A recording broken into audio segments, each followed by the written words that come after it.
advances to the Final Four. Shout out Chillinois Basketball Podcast. Shout out to Chillinois Podcast. Shout out Chillinois Podcast. Shout out Chillinois Basketball, man. No, I need to know if you have that gnome next to you right now. Let's just say I have the gnome in my possession, safe and sound. I mean, you have to like carry that gnome everywhere. We've officially titled it the Illinome, but his name is Bobasic Ivasic. And I think that has to go with you like everywhere now. Yeah, it needs to remain intact. I wouldn't be surprised if some Michigan fan tries breaking into my house and smashing it just because its powers are so strong. But once again, I mean, we were doubting it at halftime, and I texted you. I said, "Believe in the gnome." And you said, "I You said believe." I have receipts on my phone. You said believe in the gnome. I told you to start rubbing its head, and that's exactly what you did. And the Illini walk in your trap and take over your trap. They go into Lincoln, Nebraska, and knock off the number 5 team in the country by a score of 78-69. All around, just an incredible game of basketball to watch. I mean, I'm sure I'm saying that a little bit biasedly as an Illini fan, but I think if you weren't a fan of either team, it would have just been an incredibly fun game to watch. Nonetheless, the Illini knock off their second top 10, no, I'm sorry, second top 5 ranked opponent on the road in back-to-back games. Might be the first time ever in program history, if I'm not mistaken. So more history for this Illini team. We're going to have a segment on this podcast in our next preview episode because we're not going to preview the Northwestern game right now. But we're going to have a new segment that we're going to eloquently dub who's going to be the MVP besides Keaton Wagler, because we haven't picked him very often, but we can't pick him anymore. Like, it's just, he's the best player on this team. He's one of the top, I almost said 5, definitely 10 players in the country. But I mean, you could put him in a top 5 category, especially after another 28-point performance on the road. And it was impressive, most especially because I'm laughing because it's just getting crazy at this point. We're like witnessing greatness before us. And it's especially impressive because his first half wasn't all that great. I thought Nebraska played him defensively pretty well in the first half. They played him really physically. I think this is the first game Keaton's really gotten beaten up. And it wasn't even like they were fouling him necessarily. It was just hustle plays where or Nebraska's going after the ball and bodies falling on the floor. And he continues to just be unflappable. I think he had like 20 of his teammates in the crowd for this game, his former high school teammates, because Lincoln was about 3 hours from Shawnee, Kansas, where he played his high school his high school basketball before college. So just add them to the list of players and teammates and friends we need on every court or at courtside on every Illini game. We got Peja Stojakovic's wife, the Balkan Block, Keaton Wagler's entire high school team, Jelly Roll. Who else am I missing? We need to personally buy seats for all these people, so we got to make a list at least. Yeah, and by the way, Jelly Roll is coming on the show next week, so just so everybody knows. That's more a manifestation, hoping that it comes true. Oh, I mean, this whole And he season, might, he could very well come on the show. He doesn't care. I mean, his agent's not looking for anything, high level. He'll be like, Jelly Roll, I got Chillinois podcast next week. Can you do it? Oh man, I can do it. Let's go, brother. So who knows? yeah, we have seats to buy for some fans that we're going to continue to need, and including that gnome as well. But the Illini keep rolling. This is, if I'm not mistaken, because I'm not good at math, as everybody knows. I think this is their 11th straight victory, dating back to December 13th, I think it was, when they last lost to Nebraska, ironically enough. And if it weren't for that Purdue win on the road just a week ahead of time or a week ago, I would be like, this is the most impressive win all season. Definitely the second most impressive win all season. But there were so many things to like in this game. Defensively, I know there's a lot of people that are like, Brad's not a great in-game coach. Brad put on a masterclass in this game, I think, throwing zone in the first half, and then I think they got away from the zone, which I disagreed with, and then they went back to it in the second half and completely confused Nebraska. I thought having the Ivisic brothers both on the floor at the same time just kind of opened up opportunities the Illini previously didn't have in their first game against Nebraska. And the game plan against Price Sanford, albeit he did score, let's see, let me confirm this here. He did score 14 points, actually lower than his season average, 14 points in 38 minutes. It looked like he was going to go off at the beginning of the game again a little bit, but the game plan around him was just don't go under any screen, chase him all over the floor. And admittedly, he had a bigger impact than just his scoring suggests because a lot of the times an Illini defensive player would chase him. I mean, his ball movement is incredible to watch, and you can credit Fred Hoiberg for that. But he had a bigger impact than his scoreline would suggest. But the game plan from Brad Underwood in this one to stop Price Sanford, which we talked about in our pregame episode, we said pretty much if the Illini were going to win this game, they have to fix the two mistakes they made in Champaign, which was stop Price Sanford, don't let him get incredibly hot from the start, and I think we said make free throws. And we can talk about that later because it wasn't necessarily pretty. I mean, 81% from the line is okay, but no, I've been going on a tear here. I want you to get some thoughts in for this game because I could go on forever about this one. Oh, the gnome Check, is back. Illinois, Babasic Ivasic. check, check this out. So I don't want to start any, rumors or controversy, but this gnome, I've been having visions and dreams about it, and it's a higher power, right? And it's almost Christ-like. And then I looked on the bottom here, and I did not write this. It has the number 33. Jesus was 33 years old when he died. He may or may not I have didn't know where you resurrected in were. the spirit of this gnome. Okay, and that might be sacrilegious to say, I don't know. But all I'm saying is this thing cannot break until the season is over. And Bro, I again, had no idea where you were going with that. I thought you were dude, gonna say 23, like Keaton Wagler, and I was like, who is 33? Like Alex Legion I back there? saw the 33. I mean, 33 is a very it's like, 33rd degree Mason, it's a cryptic number. So, and I didn't write that on there. I mean, that was on there. And I'm telling you, man, it's and when I painted the eye is when I felt something inside of me like so I think when I sealed that last eye, it was almost like a spell or some sort of like ritual. Maybe the sage from last year kicked in and it was like a delayed effect. All Do I you have know is, anything, do you have anything to say about the players on the court? I mean, I know this gnome is our sixth man at this point, but we had a lot well, of good performances in this one besides Babasic. well, I will say, so I turned the game on. I'm watching the first 5 minutes of the game. It's going all right. I leave, I come back, we're down, and it's not looking good. And all of a sudden, we're texting. I'm like, oh my God, I'm texting Chase. I'm thinking in my head, I'm like, it's honestly, this is Chase's fault for predicting such a blowout. Like that's Just the to reason. interject here, you're saying you stopped watching like that or you turned it on and then that 14-2 run in the first half by Nebraska happened, correct? Yes, the run happened, and I was like, I'm turning it off. And then I turned it on again right at the end of, right before halftime started. And then that's when Nebraska went on like a 9-0 run to like end the half. And so I'm going into halftime just like, dude, I can't watch it because I'm bad luck. So I don't watch the beginning of the second half. I'm periodically checking it on my phone. And then all of a sudden we're like steadily 8 point lead the whole second half. So I'm like, I'm just not gonna watch it. If we have this 8 point lead, I'm not gonna watch it. And then eventually with like 3 minutes left, I'm like, all right, I'll turn it back on. So I turn it back on, and at that point, it was just a foul fest, Illinois was shooting free throws and Nebraska was chucking up threes and couldn't really make anything. And at that point, the victory was secured. But had I watched that entire game, we very well could have lost. So I just want to say you're welcome, Illini fans. I turned it off. I didn't want to jinx them, and they won the game. And I did rub the gnome. Chase told me to rub the gnome.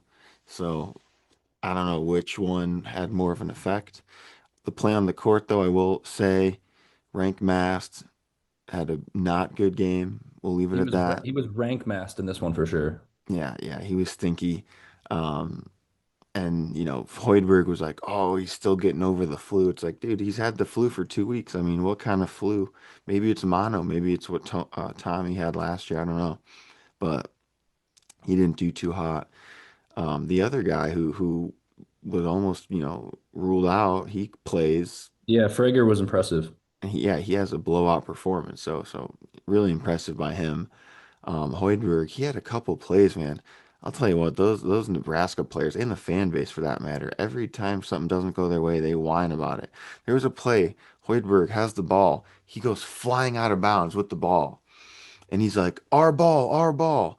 I'm like, He you're was he holding, like he you thought he had a still, timeout called. He thought he had a timeout, which I'm like, I was the ref then explained to him you can't be sliding on the floor out of bounds and call a timeout simultaneously. So I yeah, agree well, with you. they just whine the whole time, and they're whacking. I mean, Keaton was getting fouled on almost every single time he shot the ball, whether it was a three or whether he was driving it to the lane. So even though there was a discrepancy in free throws, I think they could have called even more against Nebraska. They play a very physical game, but they were just launching up threes, man, and it works when it works, but when it doesn't work, you're not going to win the game, unfortunately. So I think and what really impressed me, honestly, was Illinois' adjustment in that halftime. I mean, whatever Brad told them, whatever they did in that locker room must have worked because they came out in that second half and corrected their mistakes and really took care of business. And I mean, you know, Hoiberg got out coached. Super impressive by Brad. Yeah, and then this team for the Illini in the last few games, especially, I know Keaton Wagler, they always talk about him just being like unflappable, kind of stoic almost. It almost rubs off on this team. They just don't really seem to be bothered by, I mean, this was arguably, I don't, at times it sounded louder on the broadcast in this Lincoln game than it did in Mackey, but either way, it didn't seem to bother the Illini at any point. If anything, it seems to hype them up. I was looking at it. The Illini are undefeated away from home. They haven't lost a road game this year. No, a true road game. They've lost neutral court games, obviously, against UConn and Alabama.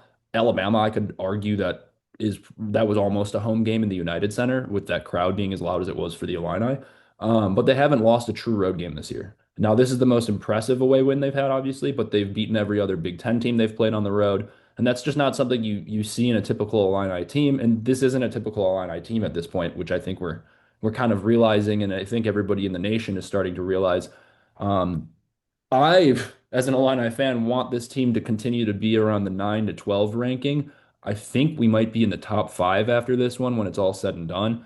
Uh, I just don't like how that puts a target on this team's back, but I want them to get that one seed, and it's seemingly like I know we're getting a little ahead of ourselves here. We've got the Northwestern game Wednesday and then the Michigan State game next week. Once again, this Michigan State game, kind of like this game, it's going to be playing with house money. And I don't know if you saw that post-game locker room picture where it said rob the bank. I think that's what Brad was alluding to when he was talking about like rob the bank, or it actually said rob the fucking bank. What Um, does it mean though? I'm pretty sure it means they were like you said in the last podcast, this Nebraska game was house money. Like people didn't expect them to win this game. Vegas had them as underdogs, so let's go in there and win, rob the bank. So I think that's what he was talking about. Rob the rank. How about Rob, that? rob the rink mast. Yes. Um, I would like to say, I mean, David with the flu was much better than Rink Mast was with the flu, and I'm not suggesting anybody kill themselves ever. I would never do No. such a thing. But I mean, like David would not be caught playing that poorly with the flu, or he would cease to exist. Yeah. Rink He would Mast, not. If Illinois lost that game, even if David was healthy, we got to put him on suicide watch. We better hope. did you see I Big Gucci Sosa's post after It's after the possible game? that the spirit of this gnome is Keep him connected alive. to Merc's soul, and somehow if this gnome were to be destroyed, he could actually die in real life. Did you see the Big Gucci Sosa post after the game with the I this was one of the funniest ones I've ever seen. It was a picture of Merck like in his tracksuit walking from the airport like onto the private jet or whatever the charter plane that they take, and it said like I think it's a meme. I think it's like a Leo DiCaprio meme. It was like no, don't turn 25. You're so pretty or whatever because it's like Leo DiCaprio like only dates younger girls. And then they changed it up. Like people are like the meme has been changed to mean different things. But the caption was just like, "No, don't kill yourself. You're so sexy, David Murphy." And I laughed for a good minute at that one. Nonetheless, he played pretty phenomenally in this one too. I thought there were moments in this game where I know Keaton's obviously the MVP, and I think I'm going to give myself credit and say I called Tomislav being the besides Keaton MVP in this one. But David Mirkovic was really impressive. I would like to see him not argue for an and one every single time he goes up for a layup because it's getting to the point where Big Ten opponents, fans at least, are going to start to hate this guy. And I'm even like, if this guy was on another team, he'd annoy the crap out of me. He's kind of like one of those Yasiel Puig baseball players. You love to have him, you hate to play against him. But Mirkovic had 10 points, 8 rebounds, nearing a double-double on the road in a Big Ten game in a top five matchup. You're never going to be unimpressed with that. And I'm not really sure. Do you have any idea? Like a lot of the times they have him bring the ball up the court, and I'd like to maybe talk to Sahil about that. Maybe he has a better basketball IQ than I do, or maybe he can ask Brad. But like, what the heck do they do that for? Like, I don't get why they don't do it. It's not a bad thing, but sometimes it's like he just passes it to Keaton the second he crosses half court, and it's like, what are we doing here? I guess it maybe draws his defense. It's because otherwise they're gonna like guard Keaton and try to force a turnover in half court, but Merck's opponent's not gonna come out and meet him at half court and guard him. He's gonna wait for Merck to get over to him. So I'm pretty sure that's why they do it. It's odd sometimes, but this Atlanta team keeps winning, so I'm not going to argue with it. If it's not broken, then don't fix it. Um, Anybody else that stood out to you? We could go down the list here. Tomislav, like I said, 12 and 8. I think he really, when the team needed him in the first half and Keaton wasn't doing so well, he had two early threes. That kind of kept the team in the game when Nebraska was pulling away on their 14-2 run. I do want to point out Nebraska was 11 for, I forget exactly what the stat was. They had 11 3-pointers in the first half. I think that's what it was. Because it was like 33 of their 35 first half points, or 33 of their first 39 points in the first half were on 3-pointers. And I was like, they cannot keep this up. This is ridiculous. I know they're a good 3-point shooting team. Um, but that just seemed a little too good to be true. And especially in what you could say is this was probably the biggest Nebraska basketball game in their history, right?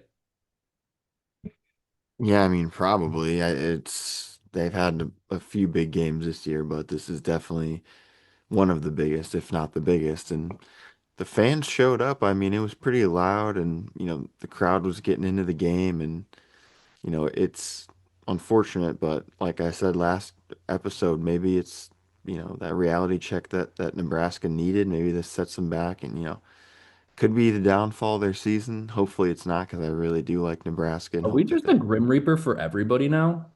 yeah, I mean, somebody called us the Giant Killers, We so it's beat we beat Purdue and then they lose to Indiana. We beat Nebraska. I guess Michigan beat Nebraska, so we can't really like claim we started their downfall. Uh, and then in the last game, I'm and completely who blank. Does Michigan State play anybody before they play us? They have to. There's probably a midweek game for them. Let me check on their schedule real quick. There's no way they don't play anybody before. Yeah, I know we play at home against Northwestern, so that should be a pretty good game. Should be a winnable Michigan game. State plays Minnesota. God, it would be at Minnesota. It would be so much like it for the Illini team to walk into that game after Michigan State. I know Michigan State just lost to Michigan, so they're already down, but like, of course, Minnesota would beat them on the road right before Illini come into Breslin. That's That a would make yeah, that's a losable game for them too. I as mean, a as a betting Minnesota. man, I might go ahead and put some on as a non-betting man, I should say. I might go ahead and put some money on Minnesota in that one just because that seems like at least as an Illini fan, that seems like an ultimate loss opportunity for them. And then they're pissed off against the Illini. Nonetheless, let's get back to this game that we watched today. Andre was a little bit disappointing. I'm just going on the box score here now because I want to talk about everybody. Andre was a little bit disappointing. He was arguably, I mean, he was borderline terrible in the first half. Defensively, um, I think I texted you at one point and was like, he's just so predictable. All he ever does is drive the lane line, kind of stop with the ball under his arm, and now the team's other defenses are kind of swatting it away. I thought he got it going in the second half, at least defensively, especially, and it kind of helped him out on the offensive end. He had some important uh, finishes at the rim, I think, in the second half. The one where he drew the and one kind of sparked the Illini's lead a little further.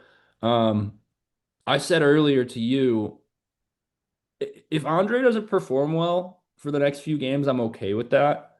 because we have that West Coast trip coming up and against UCLA and USC, we go out west to play both those teams in back-to-back games. I think Andre gets it going then because him and Kylan are West Coast boys.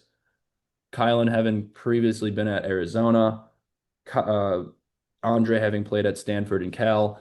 I think Kylan will be back by then too. So I think that's when we would be disappointed to see him not get it together. But I'm not too worried about Andre right now. I think like his impact defensively is going under the table a little bit just because Kylan's scoring so many points and everybody else is playing well. I'm not too worried about that. And then our favorite guy, Jake Davis. You wanna take it away here on Jake Davis? Yeah, I mean, he had a pretty crazy stat line. I didn't realize that he had so many points, but we definitely got to mention that pass by Tommy that I don't know if it was intentional, if it was accidental. Oh, that was surely intentional. He slapped it like over his shoulder. That was insane. I don't know how you even do that intentionally. So it was extremely impressive. But even just for Jake to catch it and make the basket is impressive in and of itself. So Jake Davis, I mean, he's continuing to improve and continuing to show like I mean a year ago was like like I loved Jake Davis. I've always loved Jake Davis, but 90% of people watching Illinois were like Jake Davis, who the hell is that guy? But now he's like making a name for himself and I mean, I couldn't be happy for the kid. And he's totally, Brad says it himself. He's vocal, he's the leader. They always call him the leader. So he's buying into it, and I mean he's a guy. He's eligible for next year, right? He can come back another year. He has this is his junior season, so I mean, I I mean can't imagine he'd go anywhere else unless he no, he like wouldn't. He wouldn't leave, but he would. He's going to be crucial for the program. I think he could play a really big role next year, and you know, I, he could be one of those program guys. Like the Coleman Hawken type guys that stick around and the fans love for years down the road. So couldn't be happier for that guy. yeah, our program guys always seem to have really cool hair too. Coleman Hawkins, Jake Davis. I think he was our second leading scorer today, if I'm not mistaken. And also defensively, he played really well. And people were crapping on Ben post game because he was 0 for 6 from three. But I don't know. Ben had that really important block in the second half. I thought Ben did well defensively as well. Um, it's the more I watch this team and the more we keep stacking up wins. I mean, there's important games down the line, but that Michigan game now in Champaign at the end of the season is just those tickets are going to be $800 if we keep winning games. And the more I watch this team, the more and more I find myself comparing them to the '05 team. And I don't know how much Illinois basketball you watched in 2005. Those were some of my earliest memories of the 2005 Illinois basketball team. But I kind of wanted to play a fun game here and just look at the '05 roster and like let's make some comparisons because like obviously the Illinois '05 team went to the national championship, lost against North Carolina. I think they were like 31-2 or 30-2, most wins in program history in a single season. Um,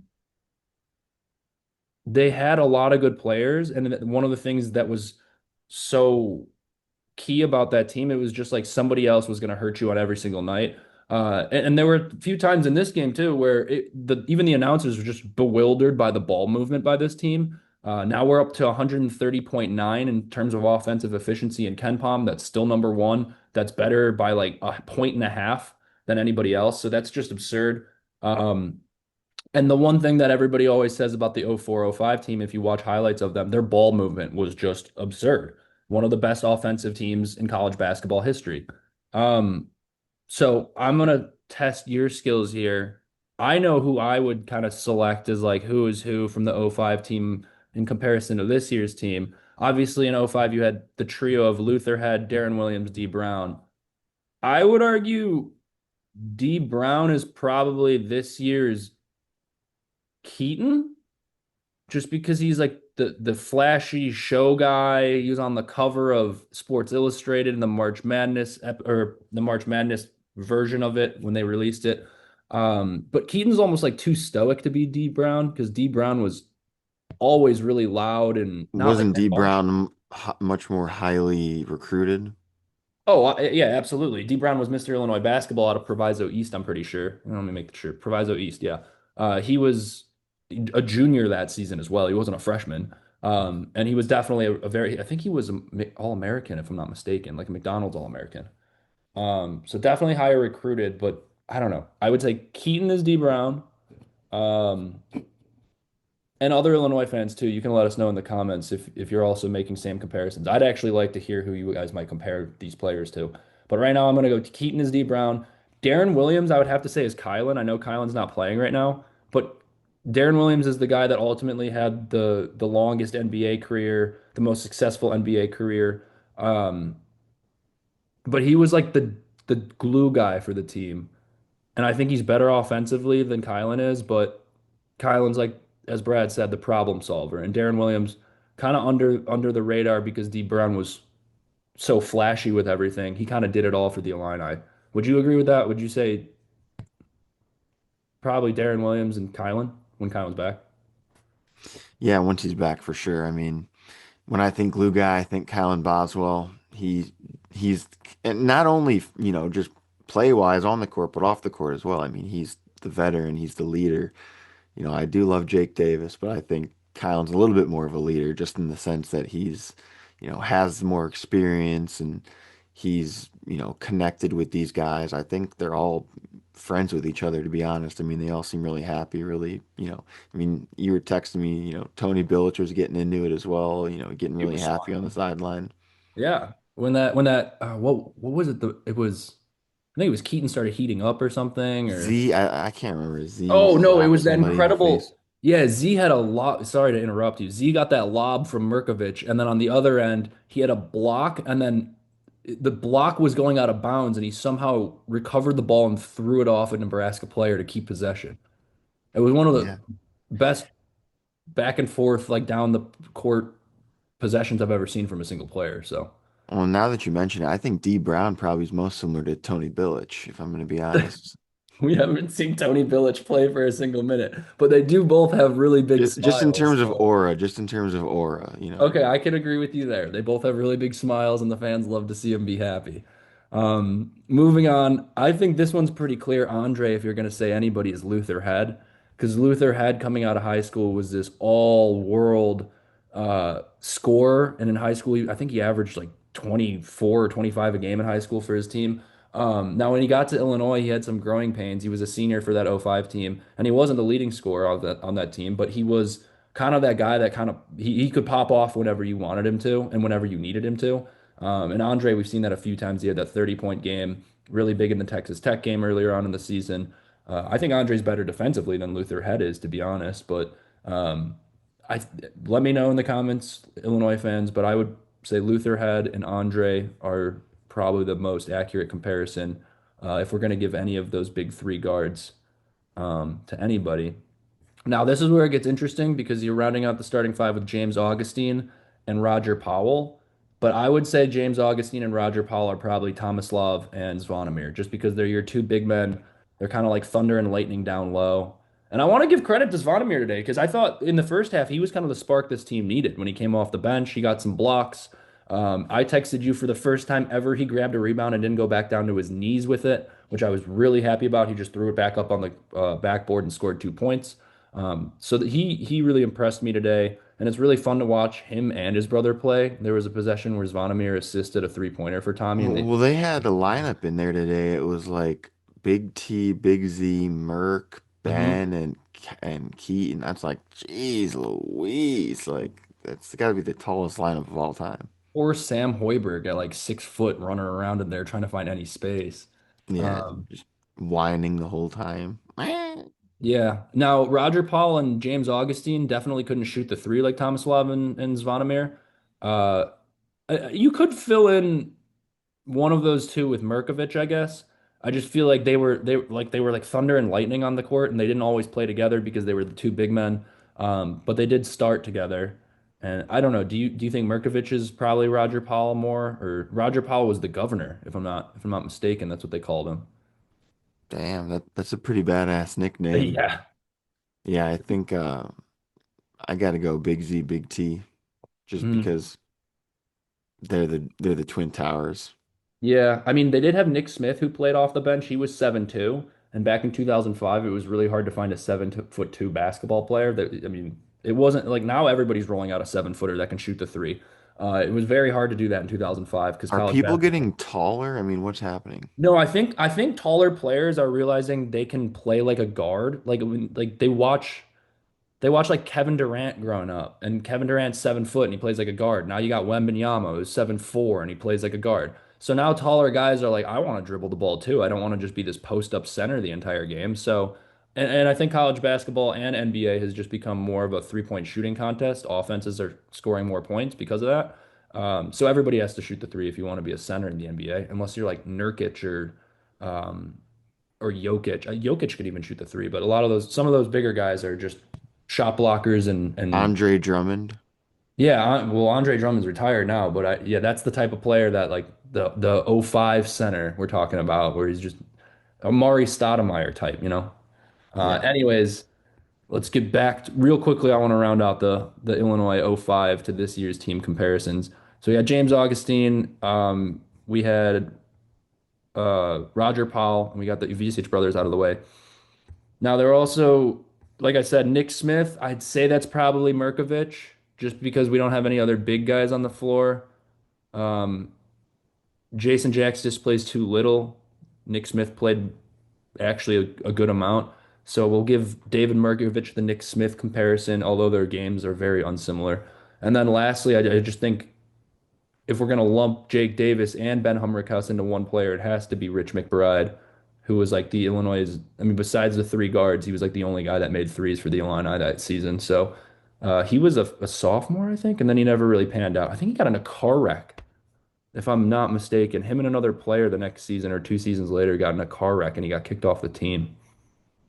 I might be making that up, so don't quote me I on. wouldn't know. I was shitting my pants at the time that this season was happening. I was You like were 5 years 5 years old. old, Noah. You were 5 or 6 years old. Yeah, shitting my pants in kindergarten. I had a massive accident in kindergarten. I had to be sent home from school, dude. It was really bad. Well, thanks for sharing that The with us. teacher had to call my mom and I had to leave and go home early. So Oh, thanks for bringing it up and telling everybody. I didn't bring that. You willingly shared that information. Anyways, that's gonna wrap up on that note. We'll wrap up our '05 to 2025 comparison. But I just think there's some interesting comparisons to draw when you're looking at like how successful that team was and just how that team would go into road games and they didn't care how loud the crowd was. And this is the first time I've really felt like, I mean, that T Terrence Shannon Jr. season when they got rolling at the end, I was like, this is something special. But I didn't feel like that about that team mid-season like this with 9 games left in the season. So I think what we have here is something really special, and it's even funnier and more ironic that we decided to start this podcast this year because, like, if we're gonna talk about any season in college basketball for the Illini, we picked a really good one to do so. Um, Now, anything else in terms of this game specifically against Nebraska? I mean, I noticed Petro hasn't played in the last few games, so that's, kind of concerning. Yeah, he does look pretty elated on the bench, I will say. I make a point to try and watch him when the Illini do something well on the court, just because I want to see if he's kind of moping around or if he's is happy for the team. I think he enjoys being in a winning program at least. Um, but that is a little concerning, I guess. My friend texted me earlier. He's a Northwestern fan, so he was just watching this game just because he likes college basketball. And he did say it was concerning to him, at least from both sides, that they only played 7 players total. Each team only played 2 men off the bench. If this team is going to make a deep run in the NCAA tournament, I think we're going to need to get more than 3 guys or 2 guys off the bench. It always helps when you have a lot of players that can play. Your team gets tired less. But I reminded him we didn't have Kylan in this one, so that's a starter that we're missing already. Um, but I would like to see Brandon Lee and Petrovic. Besides the Michigan State game, there are some easier games coming up on the horizon for this Illini team, and I would like to see them try and find at least a little bit of a role for this team so we know what they can do come March.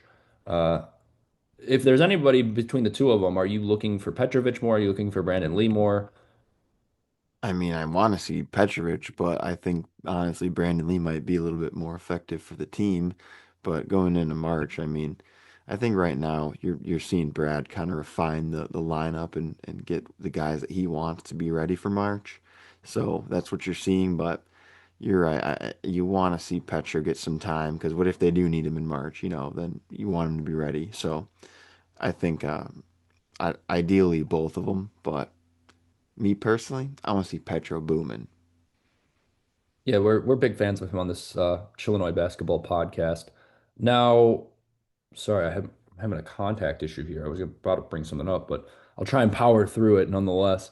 Um, You just close your eyes and do this segment with your eyes closed. I think I rubbed it the wrong way. All right, I'm good. I'm good now. You were right. Thank you for your advice. Um, Now it's probably a little too early to start talking about this because Kylan's going to be reinserted back into this lineup, and I don't know. He had successful surgery. Apparently, he's pain free. Stop laughing at me. You're ruining my train Put of thought. some sunglasses on. I don't have orange ones like you do. Um, so it's probably a little too early to be bringing all of this up because we're going to be talking about it in another podcast episode down the line from now. But this offense looks so good. Are you worried about Kylan coming back at all? Where does he fit Yes. in? I was literally thinking about that earlier today. I'm like, dude, I don't even know if I want Kyle to come back just because we're playing so well right now. But maybe you just play him, 20 minutes. Don't run the ball through him. Keep him, run him in actions, whatever you got to do. But don't make him the primary ball handler. Keep doing what you're doing with Keaton. Obviously, as a defensive tool, he's super, super beneficial, but they haven't struggled. I mean, there hasn't been a single like defensive performance where you're like, oh man, we needed Kylan for that one. So if it ain't broke, don't fix it. But obviously, that's not what Brad's gonna do. I mean, when Kylan's healthy, now what he's been known to do is milk these injuries a little bit. Maybe he'll tell the doctor like, yeah, give him another week. You know, it wouldn't surprise me. But at the same time, I could also see Brad wanting to get him in, get him, ready as soon as possible. I, me personally, I really like what we got going on right now, but just to what you said 5 minutes ago, we need depth. And without Kylan, your depth is really, really limited. And in March, we're just going to need him. I mean, it's as simple as that. So at that, rate, you might as well get him back sooner rather than later, get him healthy, get him practicing. So we'll see. I mean, it also wouldn't surprise me if when he does come back, he's limited for the first couple games just to get him back in the rhythm. So whatever Brad ends up doing, I have his back, but I don't know.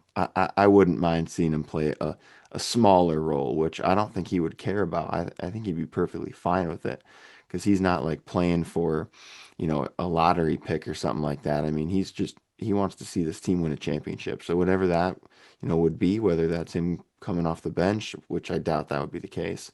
But, if I had to guess, it's probably him playing slightly less minutes than he was before.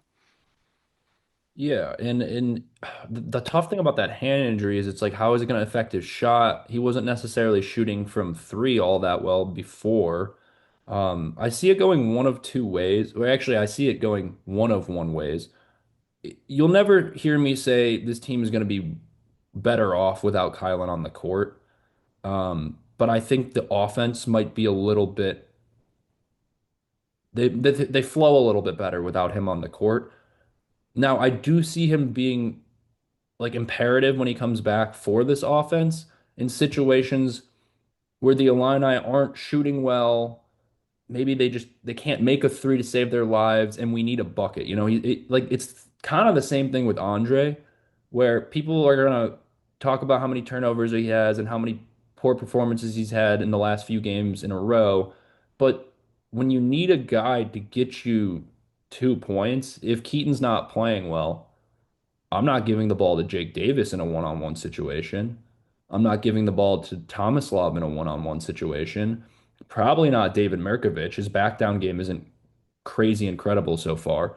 I'm probably giving the ball to Kylan and letting him go to the rim and try and draw a foul at least, or I'm giving the ball to Andre. So I think he's kind of Brad's problem solver when it's a late shot clock situation. he offers the opportunity to either get to the rim or he has made the step back every once in a while. So he does give teams that to watch out for as well. But nonetheless, like I said, you're not going to find me saying this team's going to be worse off with Kylan. I think it's going to be a little bit of growing pains, like we saw with Andre when he first came into the lineup, and it was like, well, why isn't he scoring 18 points a game? Um, but Kylan also defensively offers you so much. So we're going to need him down the stretch. I don't think it'll be seamless when he comes back. I don't think it's going to be the catalyst behind us losing any games, but we'll see. Like you mentioned, he's a really good teammate, it seems like. So I think he cares more about this team winning than his offensive production or his minutes on the court. Whatever he needs to do to help this team win, I think he's ready to do, which we've seen the same from Jake Davis. We've seen the same from Ben Hummerkaus. So when you have guys like that, it calculates and ends up winning you games in March. Now, last thing I want to talk about, because it will come out tomorrow, I think, or maybe Tuesday morning. The Illini are number 9 in the AP poll right now. They just beat number 5 Nebraska. And then they've also Nebraska's lost 2 games in a row. And then they've also got Michigan State ahead of them, who just dropped a game to Michigan. Do you think the Illini move up top 5? I mean, the top 5 would be tough to crack. You got Duke, Michigan, UConn, and Arizona probably going to stay the same in the top 4. Gonzaga might jump up. Iowa State's ahead of Illinois right now, They too. like to meet ride Gonzaga, so I doubt Illinois is going to jump ahead of Gonzaga. They'll probably move to like 6. Yeah, I mean, Gonzaga didn't perform all too well in a game against San Francisco. I think it was like a week No, the ago. Gonzaga sucks. They barely beat the teams they play, and then they got blown out. Like these people are like, it's crazy that Gonzaga's only got one loss, but that one loss was by like 40 points. It's not that crazy when they beat Seattle University by 2 points at home. It's not that crazy. They're barely beating trash teams. They're so overrated. It's insane. You're a Mark Few hater, too, apparently. Dude, Gonzaga's always overrated. I mean, they performed well one year when they won the championship, and wasn't that COVID? Didn't Yeah, it was, I believe. Yeah, he jumped on the table and there was no fans. Yeah, it was a fake championship. So they're completely overrated. They're the Lakers of college Oh, no, they didn't basketball. even win that year. They appeared Mm, in the game, but they lost to Baylor. there you go. There you go. So Overrated. overrated. And I think the Illini, the last time they played them was in the Maui Invitational, if I'm not mistaken. Either they played in the Maui or they played at Gonzaga, and I think they won that game too. So we have a good record against Gonzaga in the last couple of years, at least in the last 10. But I, so you never answered my question. Illini, do you think maybe not top 5, but I'm looking at probably 7 or 8 for them? 6 is my 6? prediction. Yes. I mean, I think that might be They fair, they but I don't know can't if I want them to be the sixth they're best not team. gonna only move up one spot. They'll move up to 6 for sure. All right. Well, we will see tomorrow morning, I think, and then we will have a preview prior to Northwestern. It'll probably be the quickest episode this podcast has ever had because, I mean, I don't know. You said in the last time we faced Northwestern, you were worried about their turnaround game at home against them. Whenever I watch Illinois at home against Northwestern, we beat them by like 35 points. So we'll have a little bit to discuss on that episode. Don't give it away too early because this might be the back and forth that's going to be all 15 minutes of the next podcast. It's So, summed up. I'm not worried, but all right, cool. Good to know. We'll get to it before Wednesday evening when they do face Northwestern in Champaign. And then Saturday evening, I love that they have the Saturday night game. That's awesome to me. But they will face Michigan State, who's going to be probably ranked. Oh, no, I'm sorry, they lost. So they're not going to be ranked ahead of the Illini anymore, but it should probably be a top 15 matchup. That'll be fun. Now, actually, I forgot to say, if I had asked you earlier in the season, or if I had told you early in the season, the Illini would be 3-0 potentially in their games against Purdue on the road, Nebraska on the road, and Michigan State on the road, would you have slapped me across the face and called me stupid? I would not have believed you, that's for sure. I mean, Yeah, I was predicting we were going to lose to Northwestern. So this is just completely, outpaced any expectations I had at all. I would agree with you. I did not even. I mean, we were talking about early in the season the UConn, Alabama, and Texas Tech game and Missouri game we even threw in there as well. So I guess in the Big Ten stretch, I didn't see this coming as well. We have an opportunity to go 3-0 in those games, and then the Michigan State, excuse me, the Michigan game at the end of the season will be it could be our Super Bowl for this podcast, to be honest. Um, but a lot to discuss. There's 9 games remaining in the Big Ten season. That means 9 more podcasts at the bare minimum. So if you guys are enjoying the content, please like, please subscribe. I think this previous episode was one of our highest views ever. So thank you guys for whatever you're doing, watching it, enjoying, subscribing, and then keep the hate comments too. We enjoy those. I know the Illinois game against Nebraska didn't pan out to be the 91-69 prediction I said, but Nebraska did only score 69 points. You made that comment to a fan in the response to a comment he made. So thank you for pointing that out that I correctly predicted Nebraska's score. Um, Hey, original bug, where you at now, buddy? Yeah, he's got a lot. I mean, he's got Indiana fans to fend off now. Now that Indiana's won a national championship in football and they've beat him. Oh gosh, Purdue is down bad this year. Anyways, we're not a Purdue podcast, we're an Illinois podcast, and the Illini knock off Nebraska by a final score of 78-69. I mean, a 9-point win in Lincoln. Nobody can say anything bad about that. It's full. With everybody back too, everybody's healthy, Yeah. for the most part. I mean, I not will. I fully do healthy, want but to make the last point here, and it's about a Nebraska player. But that Braden Frager guy, man, he's going to be a problem in the Big Ten if he sticks at Nebraska. He's averaging like 12 a game right now. He's a freshman. He scored 20 points against Illinois. He was, yeah. or at least he had 6 threes. Um, and he's athletic as hell. So I hope for the sake of the Big Ten he doesn't stick around, and the Illini don't have to face him for 4 more years. He's also from Lincoln, so I doubt he transfers. But Braden Frager is definitely he impressed me as a freshman, and I know Keaton's the freshman we're all the most impressed by, but I know we had a lot of talk about Hannes Steinbach and Braden Frager. You got to throw in the talk for freshman team in the Big Ten at least. And if he doesn't make it, I'd be really surprised. Nonetheless, we'll wrap it up here. 78-69, the Illini win today on a Sunday afternoon game in Lincoln. Beat the number 5 team in the country after beating the number 4 team in the country in their last game, or sorry, not their last game, but a previous game against Purdue. This train keeps rolling, and we will have another preview for you guys before Wednesday's game against Northwestern. So be on the lookout for that. Noah, ILL. Emphatically, ILL. I and I, baby.